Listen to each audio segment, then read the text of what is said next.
All right. Cheers and salutations. My name is Kit. This is Americans Learn. And today we're visiting Casual Geographic. And this video is titled When Animals Become Serial Killers. No, not eating cereal, but actually become murderers. So without further ado, since I'm in charge of the ones and twos, grab yourself a tasty snack and a tasty beverage, you hip cool cats. Please support the original content creator. That link is in the description box below. And let's get ready to enjoy this video in a 3, a 2, and an uno. Let's do this. Descriptions of some of the most brutal animal attacks in human history. Viewer discretion and a fresh change of clothes are strongly advised. That means don't make any brown in your pants or any yellow liquid discharge. Oh, and happy Halloween. Oh, how apropos. You know, this is the final week of September, and we go into the spooky month of October.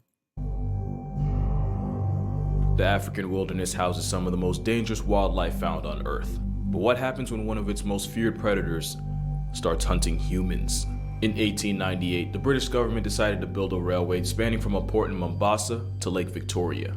The project was nicknamed the Lunatic Express, since many saw it as a massive waste of time and resources, along with being unnecessarily dangerous. So dangerous that most African natives refused to be involved in construction. So the British imported thousands of laborers from India to work on the bridge. These workers were both unfamiliar with the African brush, along with all the lethal animals in it. It wouldn't be long until several workers would go missing, but at first the British government brushed them off as deserters. But as the number of missing men grew larger, soon the horrific truth would come out. A pair of maneless male lions had been attacking the unsuspecting workers. You know, they're at the Field Museum too, you know. And eating them. Lions don't typically view humans as viable prey, and adult lions are actually naturally wary of humans. But lions are also incredibly adaptable, and these lions were hunting the workers like they were gazelle. While the men were working on the bridge during the day, the two lions were nowhere to be seen. It wasn't until they turned into their campsites for the night that the lions showed up. These lions would slip into the campsites undetected and drag helpless workers out of their tents to their death.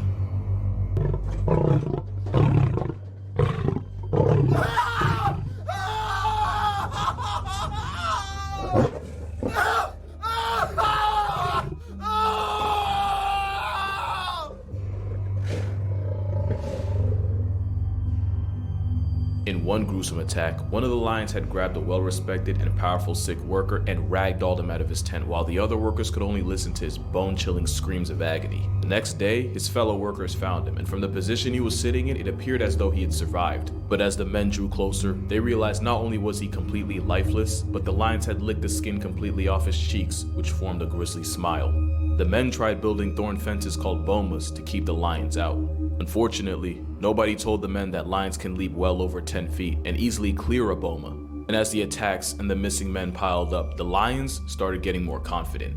At first, weeks would go by between attacks, but soon, fatal maulings would happen almost daily. And while early on, only one of the rogue males would enter the campsite at a time, soon they'd start slaughtering workers together. In one chilling incident, they had moved the site of a hospital which the lions had began targeting. They moved the hospital over a mile away and set up the new hospital as a trap for the lions. Only a day later, the lions found the new hospital and continued their carnage. The lions even appeared to have plot armor. At one point, they had succeeded in trapping one of the male lions, but when the enraged predator started tearing the trap apart, panicking sepoys opened fire and missed every shot. One shot managed to spring open the trap door, allowing the lion to slip away. And as the attacks persisted, it appeared as though the lions had gone from killing to eat to just killing. We don't know just how many lives were taken, but according to Lieutenant John Patterson, up to 135 men were lost by the time the construction and the lions were finished. It's probably maybe 30. Okay, whatever. Aye. And we don't know for sure what led these lions to go on a human hunting spree. One of the lions was found to have an abscess in his teeth, causing a painful infection that may have been too debilitating to hunt his usual prey, forcing him to seek out easier targets. One theory is that in the past, Arab slave trade caravans would run through Tsavo, and men that would have made no money on the market, like the old, injured, sick, or dying, would just be tossed out into the brush. It's possible that these lions of Tsavo were fed by these crimes against humanity and learned that humans as a food option is never completely off the table.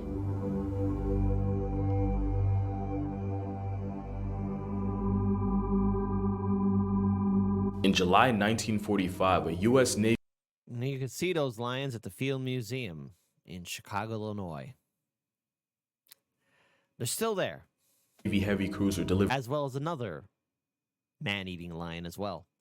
uranium to the island of Tinian for what would end up being the world's first nuclear weapon used in war, which would be dropped in Hiroshima, Japan. Japan would get its revenge when a torpedo struck the USS Indianapolis as it was en route to the Philippines. In only 12 minutes, the imposing military cruiser was underwater, along with anyone unlucky enough to escape in time. Although, considering what would happen, maybe they were the lucky ones.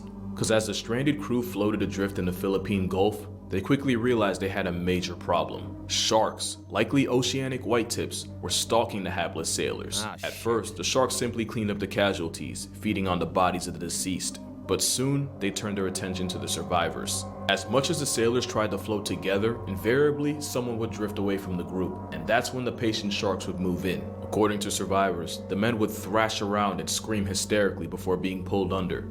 And only a short while later, a life jacket would resurface.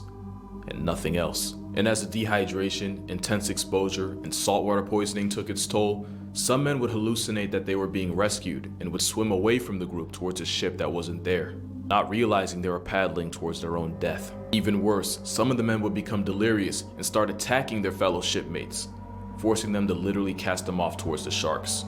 This living nightmare lasted 5 days, and when salvation finally came, only 317 out of the 1,196 men could be accounted for. But the psychological torture didn't end there for some of them. Captain Charles B. McVeigh would become the first captain to ever be court-martialed for losing his ship, and the reasoning was because he didn't zigzag. Even Commander Hashimoto, the guy that sunk his ship, testified that there was nothing McVeigh could have done, but it didn't matter. America had its... Damn! I never knew that. Like the guy, yeah, hey, I sunk the boat. There was nothing he could do. Wow! I feel very terrible right now. Scapegoat, and it was him. McVeigh regularly received hate mail and threats of violence from the family of the fallen. In 2000, he would be exonerated and found to have committed no wrongdoing, but not before the harassment and crippling survivor's guilt would break him. On November 6, 1968, the captain that had survived war, man-eating sharks, and dehydration took his own life while holding a toy sailor he had been given as a boy for good luck. The true monsters of this story weren't the sharks.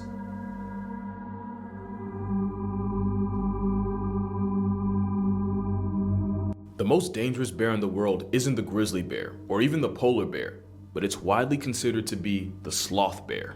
Because where adult grizzlies and polar bears have no natural predators, sloth bears regularly run fades with tigers and leopards. That generational trauma means you have an animal that has all the tools of a predator, but the mindset of prey. And that makes them terrifyingly unpredictable. The fact that habitat loss and encroachment causes them to come into constant contact with humans only makes it 10 times worse. The sloth bear of Mysore was infamous for unaliving 12 people and severely injuring another 24.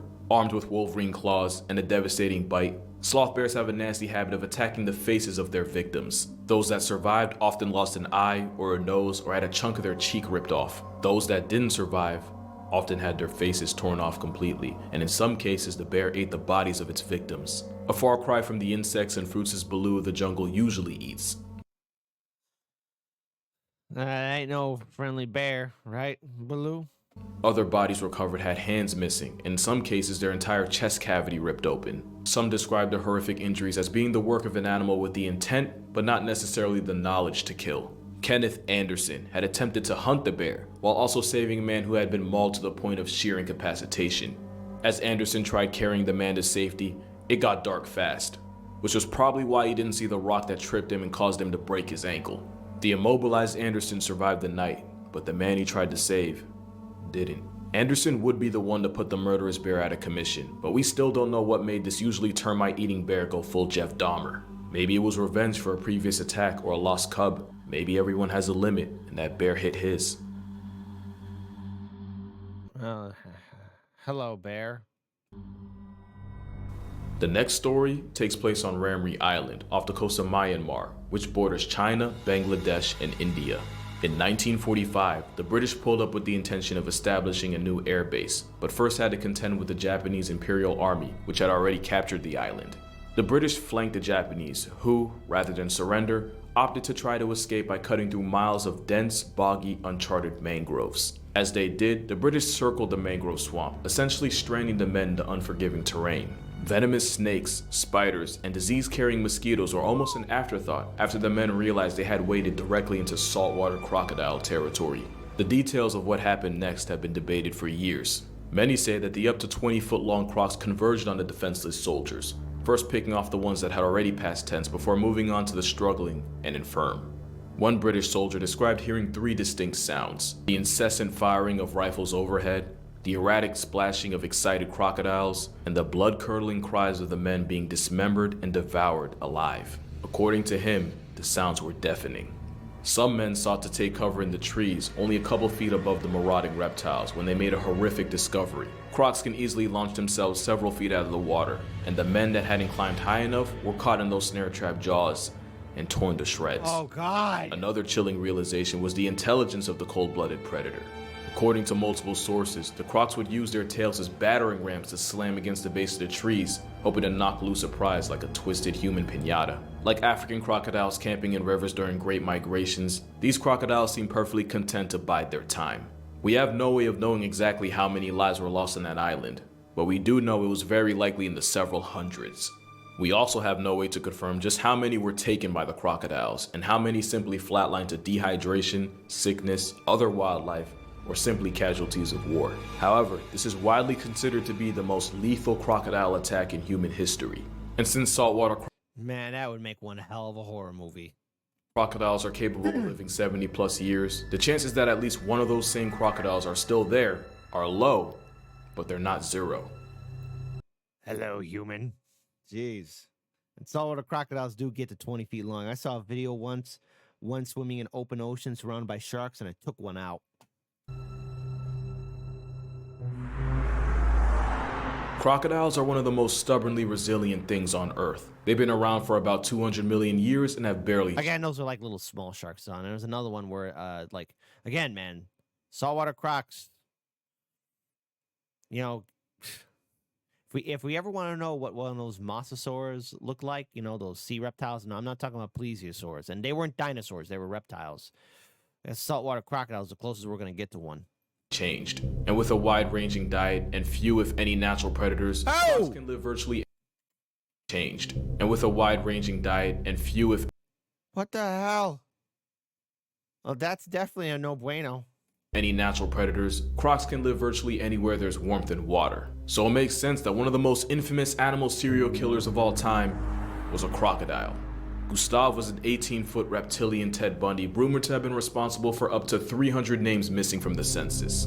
According to legend, the massive Nile predator was too bulky to hunt the typical fish, antelope, and zebra, leading him to go after bigger, tougher game like hippos, buffalo, and even humans.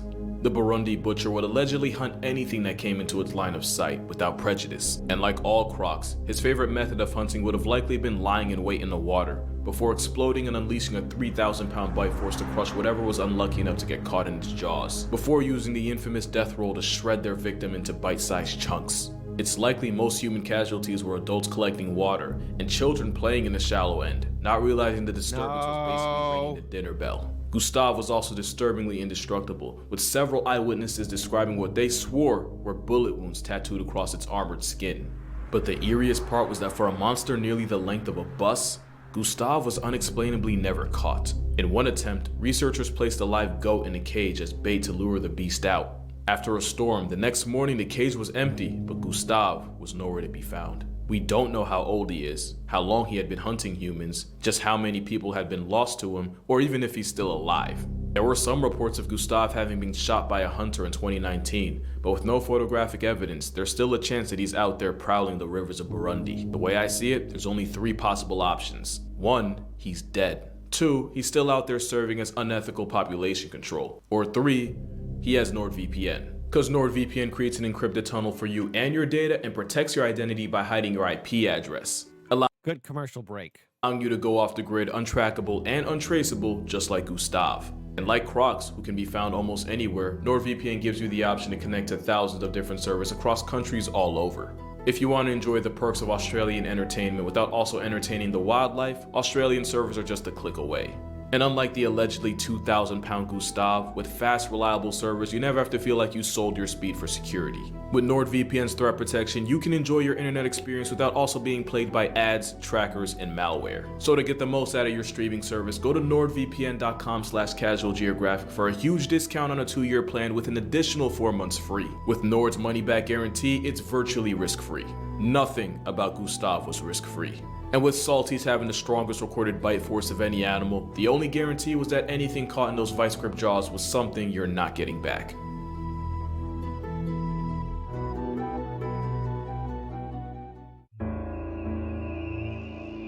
In 2003, locals in Malawi were so terrified of one animal that it drove 4,000 of them to completely abandon their villages to seek refuge. The marauding beast had mauled 3 people into chalk outlines and severely disfigured another 16. Those that survived were essentially crippled for life, with some missing both hands and legs, with others missing eyes and ears. In one gruesome attack, a woman had gotten her jaw completely detached. The mysterious assailant was so feared and avoided capture for so long that some believed that the attacks were the work of a supernatural creature.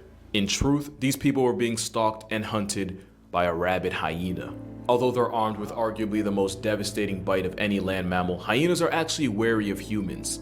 But as many will tell you, anything that gets rabies quickly becomes a different kind of animal, especially when that animal has jaws strong enough to amputate an elephant. The rabid hyena terrorized the people of Malawi for weeks, but whether the actual animal responsible for the maimings was caught and killed was never confirmed.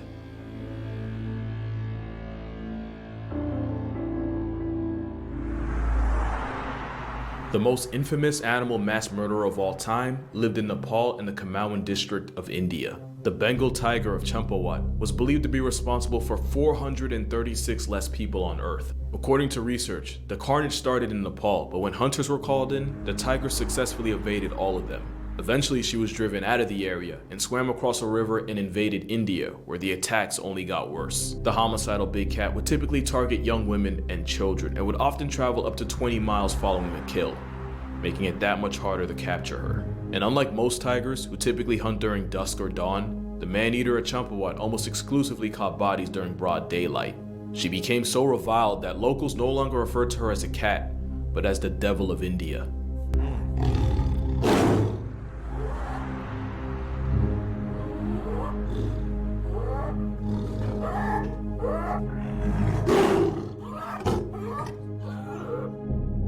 Tiger's reverberating roar paralyzed entire villages, with grown men refusing to leave their huts to go to work, lest the rampaging predator turned them into a statistic. It was believed that the tigress had been shot by an especially cruel hunter, which broke several of her canine teeth, leaving her mortally wounded. It's likely that this injury, along with the fact that tigers are one of the few animals that'll actively seek revenge, that drove the tiger to eventually start seeking out easier prey, people. And as a highly intelligent predator, she was constantly adapting and able to consistently avoid capture. When she was finally taken down, it was clear from the nasty injuries the tiger had sustained that she was not the villain of this story. That doesn't change the fact that she went out as the most prolific man-murker in nature. And if you think you're safe because you don't live in Asia, just keep in mind that there are more tigers in the United States than in the rest of the world combined.